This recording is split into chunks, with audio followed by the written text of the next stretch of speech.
This is a quick readout of a workshop we had on Monday.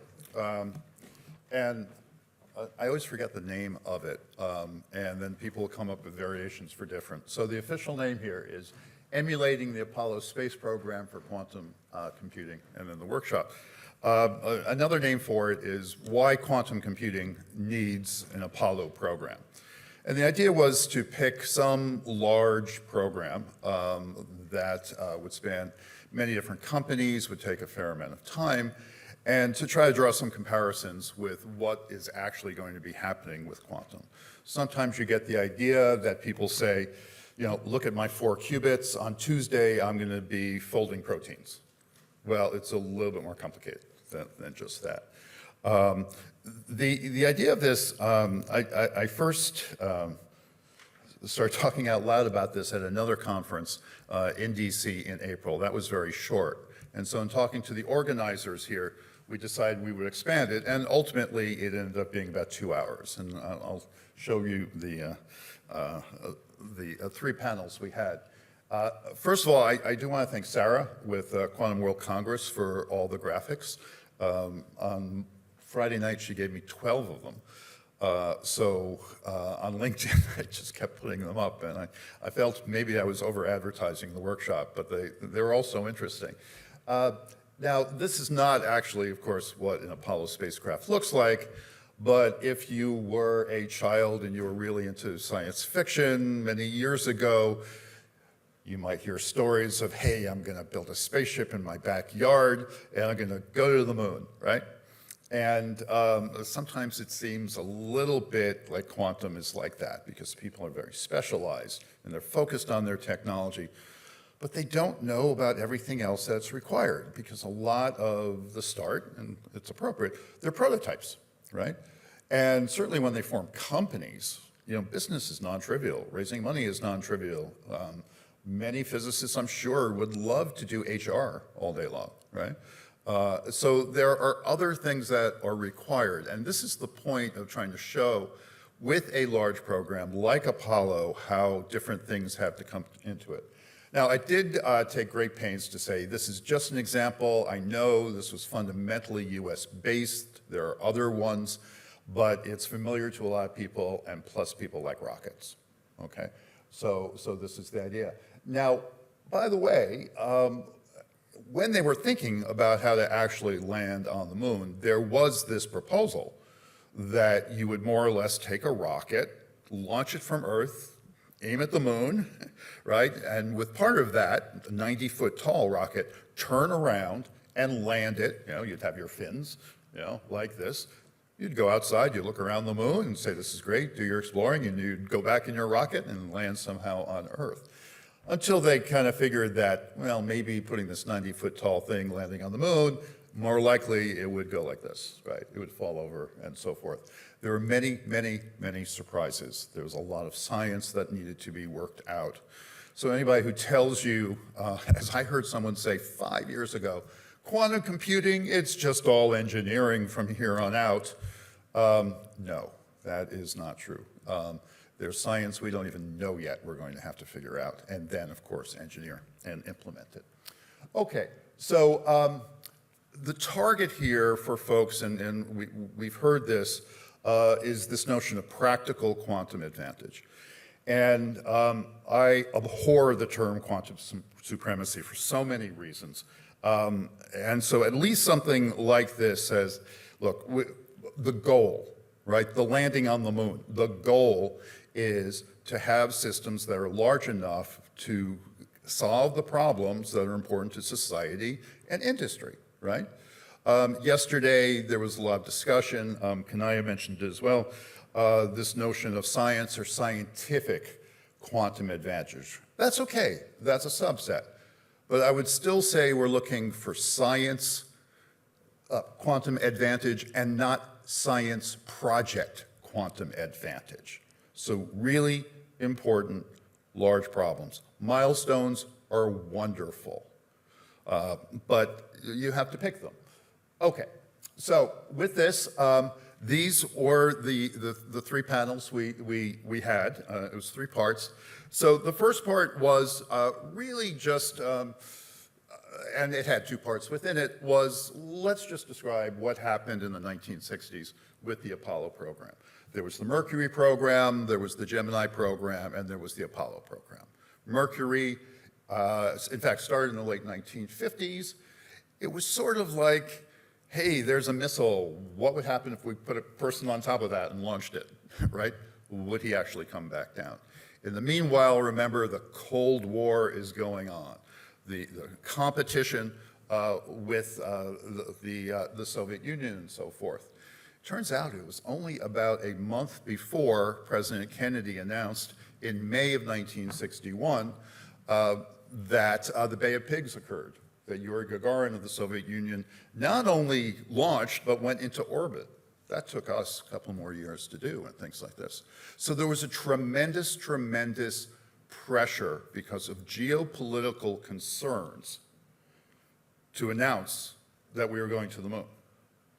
And so when we hear about China and what they're supposedly doing, not just in computing and communications and networking and sensors and things like this, it's very similar. Yes, it's 60 years later, but history is there for a purpose. So the history of the computer industry. If you don't know it, you're going to waste a tremendous amount of time and money reinventing it. So the first half was the history. The second part was having somebody from NASA, in fact, let me give names here, Omid Nerozhian, to talk about modern NASA programs, because I didn't want people thinking this is all just old stuff, right? So he talked about projects like the James Webb Telescope. It's very particular, right? And I asked him right at the end, I said, how many companies were actually involved with putting this together? Right, so we can think about it's a telescope, it's a single function type of thing, right? I mean, it's varied, but it's specific. You do have to get it up in the air. And he thought about it for a little while, and if I'm remembering correctly, the number of companies involved with just that one program was about 8,000.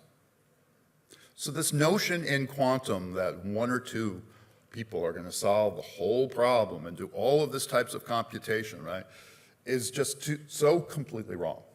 And this is why I think, while of course there's always funding for quantum that comes up, you're going to see a tremendous amount of consolidation over the next few years. You're going to see startups that don't even get off the ground because their VCs have said, no, you don't get to just play with this one little idea. You've got to bring this team and that team together from the beginning, right? Because we've been playing around for a long time. We've been doing this Mercury program for a long time. Do we like solid boosters? Do we like liquid boosters? Do we like this variety? What sort of rocket?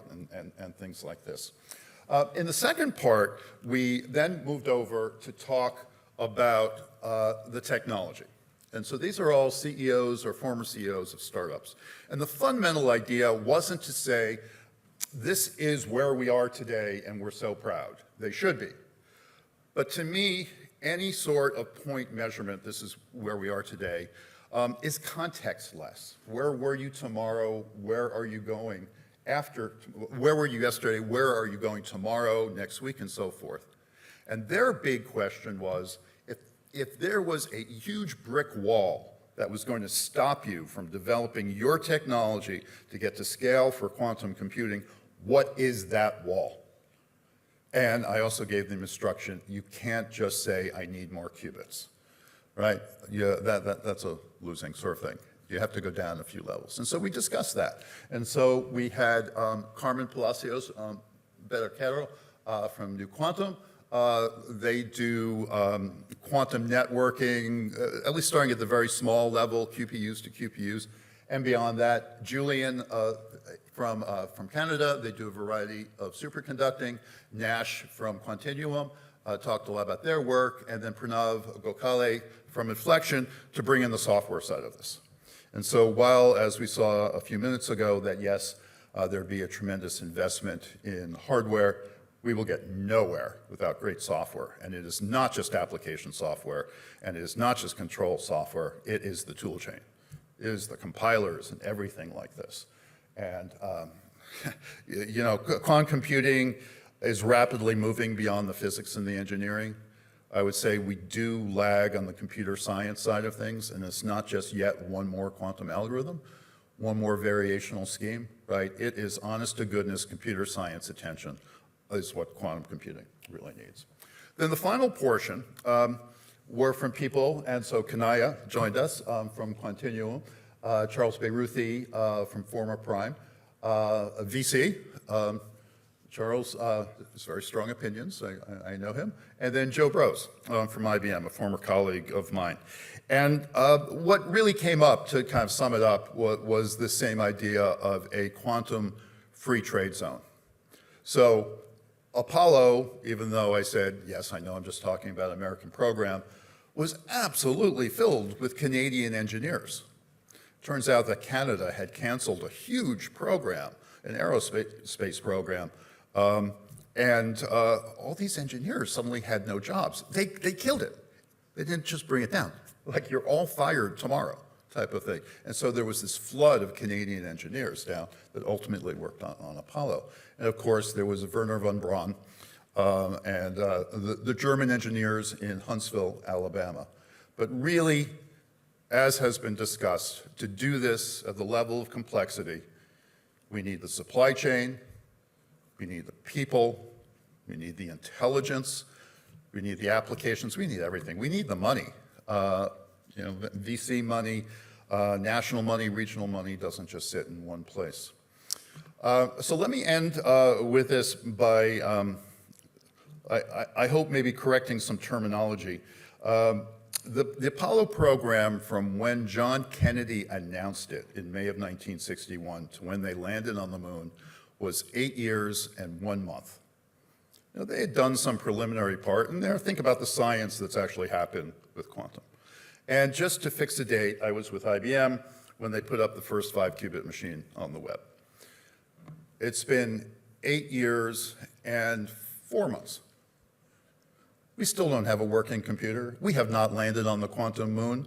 Stop using this term moonshots. Going to the moon is much easier than create a quantum computer, right? If it takes twice as long, I think we'll still be doing well. So partnering, looking beyond where you are today, and getting the right people who can work across the big picture. Thank you. Sure, Andre. We have a little bit of time.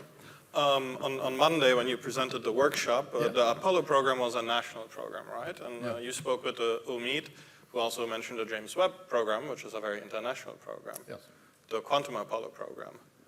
Is it national, international, a mix? I think it's international. I think it's organically international because you're seeing European countries starting to get a U.S. hold.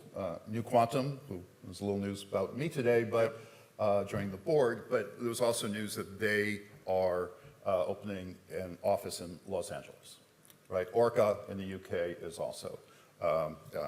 Pascal, for example, in France is in the U.S. Inflection is in the UK, Australia, and the US. So AUKUS in particular, if you only have to pick one international alliance, right, beyond something like the EU, right, AUKUS is central to this. And we must get that flow going. That's the place to prototype getting all this right.